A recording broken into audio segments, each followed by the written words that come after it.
Okay, so we would like to compute a triple integral over a domain which is very friendly to cylindrical coordinates. Let's try to understand what this looks like.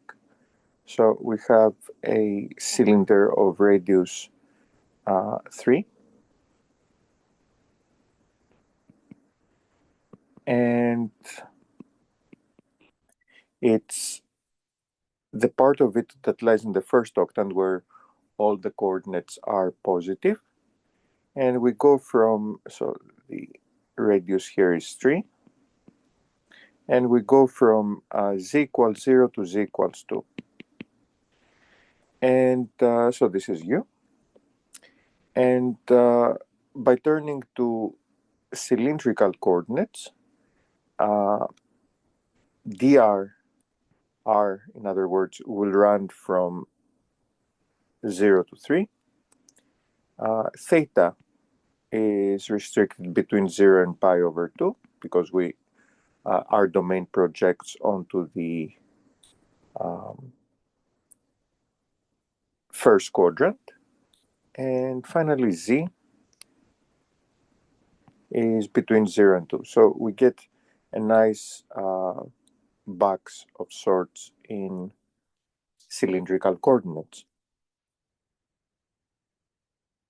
Okay, and how about the integrand? The integrand is going to be r cosine theta times r sine theta, because that's what x and y are in terms of cylindrical coordinates. And finally, we shouldn't forget the Jacobian r. So the first integration, let's actually write it once in a slightly more tidied up form. So we have r cubed times cosine theta times sine theta dr d theta 0 to pi over 2 and dz from 0 to 2. Okay, so the first integration is with respect to r, and we want to go from r equals 0 to r equals 3.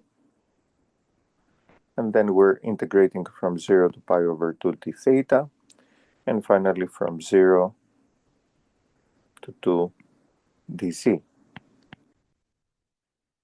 So this is equal to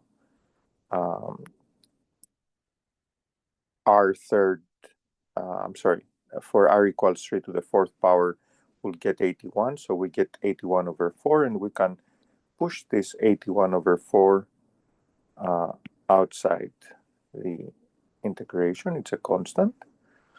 And then for the inner integral, which is cosine theta sine theta d theta from 0 to pi over 2, we can simply apply a substitution.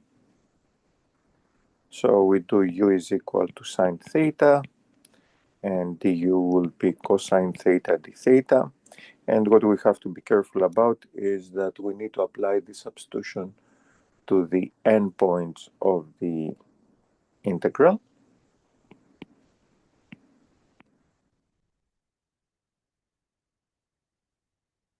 And this will give us the integral from 0, 0 being sine of 0, and 1 being sine of pi over 2 of u du.